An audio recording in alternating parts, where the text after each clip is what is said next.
everyone. So it's been a little while, and I know some of you have been worried. I've seen your messages, and I appreciate you guys checking in on me.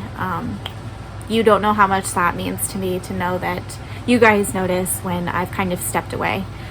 But I had a rough time recently, and as most of you know, we're in year 2 of Aaron's passing. August marks the 2-year anniversary, and I was not prepared for how hard year 2 was going to be. A lot of my grief community friends, they talked about how hard year 2 is compared to year 1. Year 1, pretty much everybody is in just survival mode, where you're just in this like foggy phase and you're just trying to get through the motions. And then year 2, your memory starts to come back a little bit more. You're functioning better, and hopefully you have those tools to work through this stuff. I do want to again say that I have friends and family, around me. They're helping me through all this, and I also have people who are educated, doctors, helping me through as well. So I do have the people around me to help me get through this, along with my widow community friends. But I do have to agree that year 2 is extremely difficult. It is worse than year 1. I feel like because you're just actually processing everything. Plus for me, May would have been 15 years Aaron and I were married. That was like a big one we were really excited about, and it hit me a lot harder than I expected. I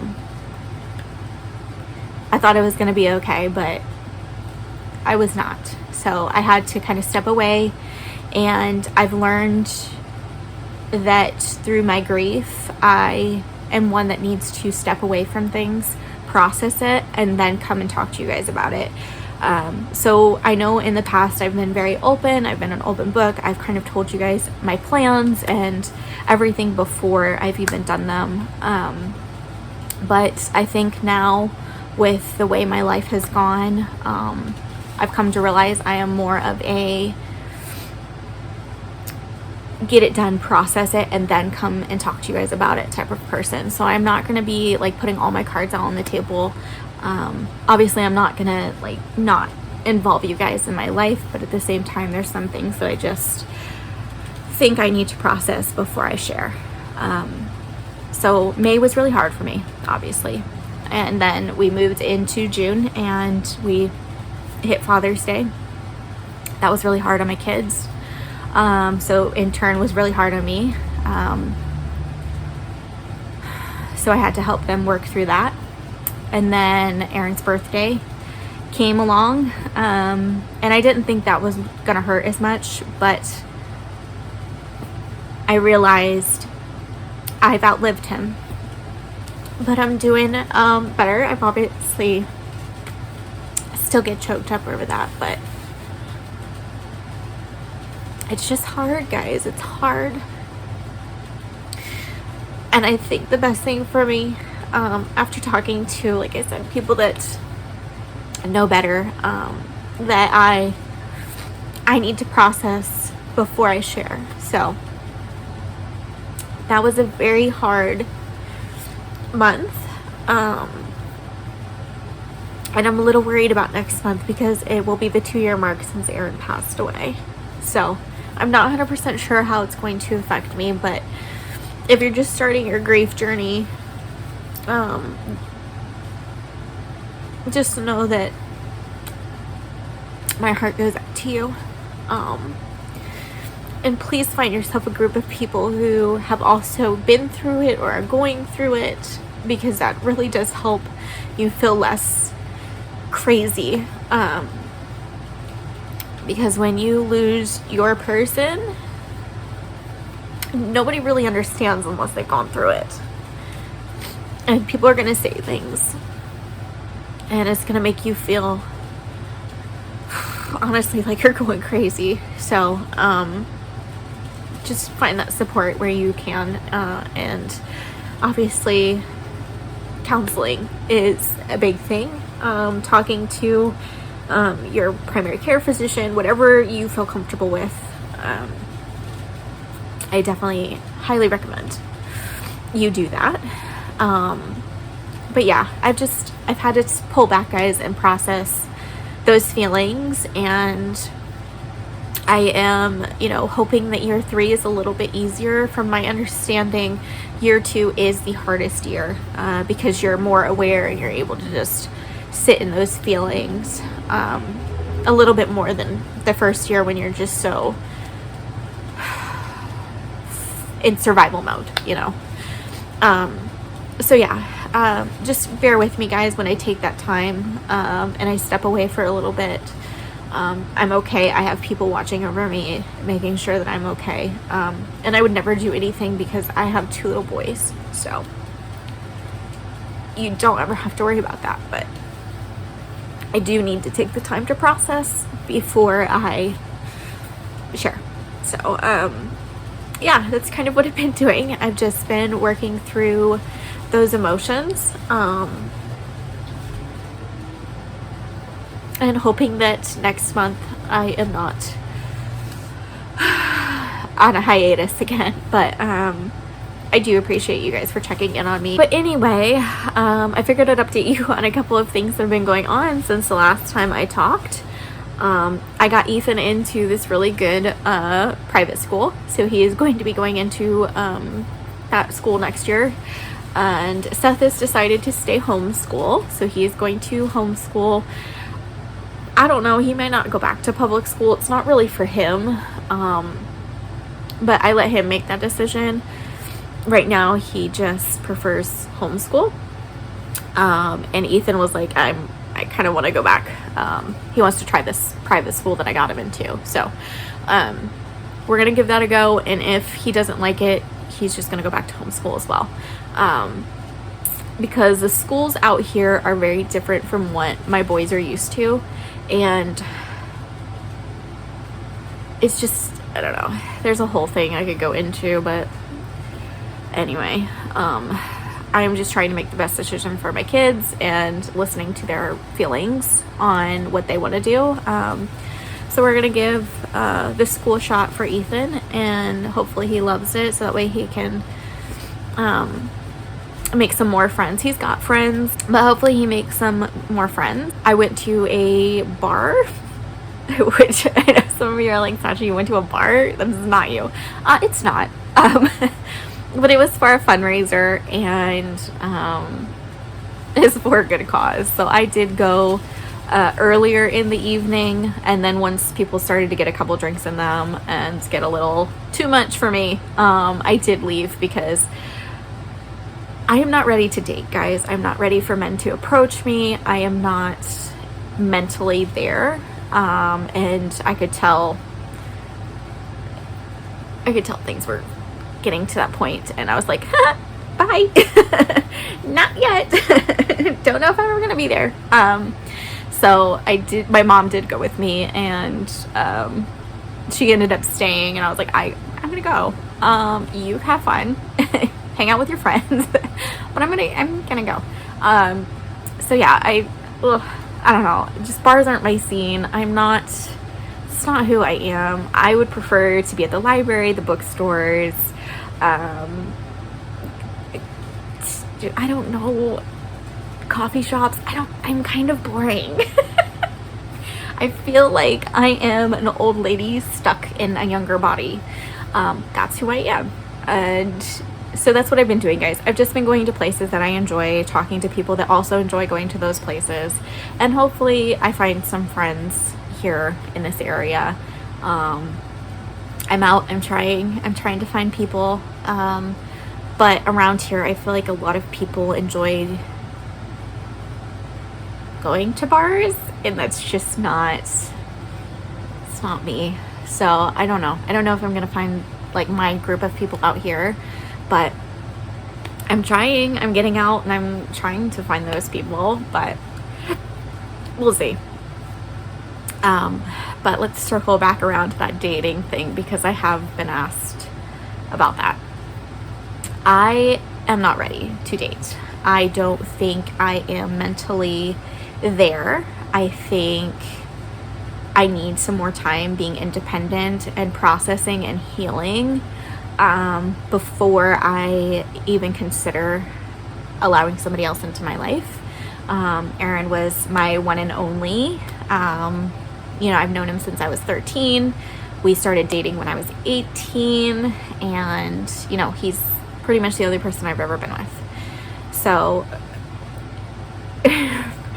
from my understanding, this generation is very much like hookup culture right now, and I am just very old-fashioned, very just like, I have to get to know you before I even want to cross another line, and I am very like, I'll trust you until the point that I can't trust you anymore, and I'm very monogamous. I don't know, I just feel like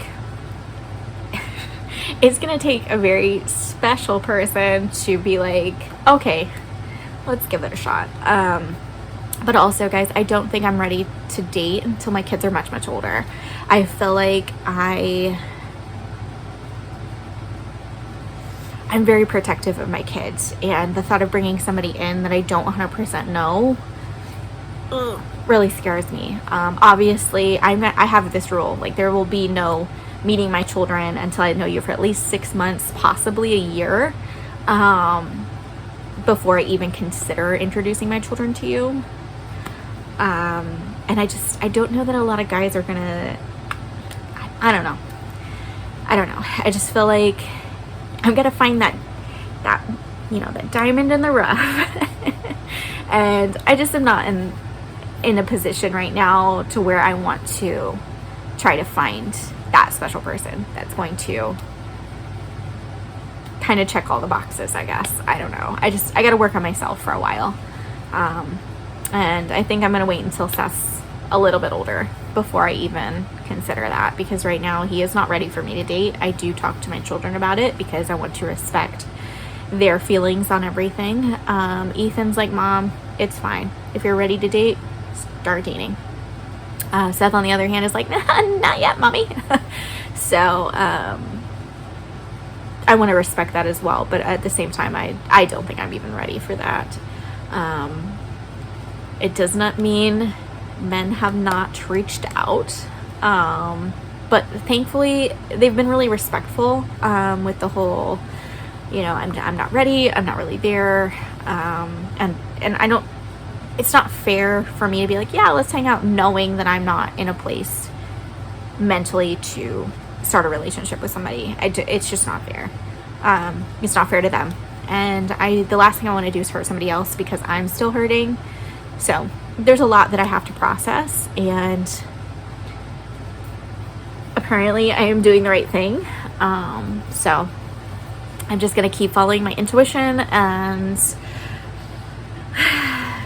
go from there. But I am trying to get out. I am trying to make friends with similar interests. I think I'm trying to find like some like artsy thing that I can go to, and maybe find some people that enjoy painting and, amateur painting, guys. But like, I'm a very crafty, loves to read, wants to play video games. I don't know. I feel like I just need to find my person, but not yet. You know what I mean? And if there's not another person like that out there for me, that's fine, because I have already had that experience.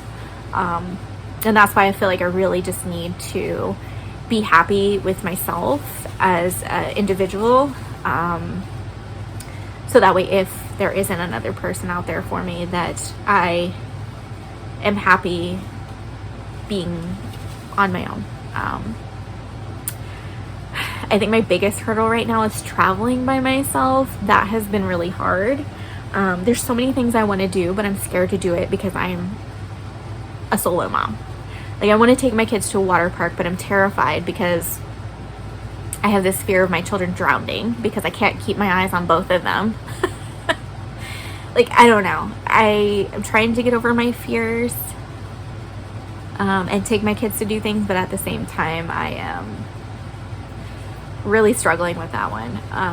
But I do have this trip planned, and I'm gonna do it. I'm hoping my mom can come with me, but if she can't, I'm just gonna do it. I'm just gonna go by myself and I'm gonna do it. But yeah, if you're a solo parent and your kids aren't the strongest swimmers, how do you go about water parks?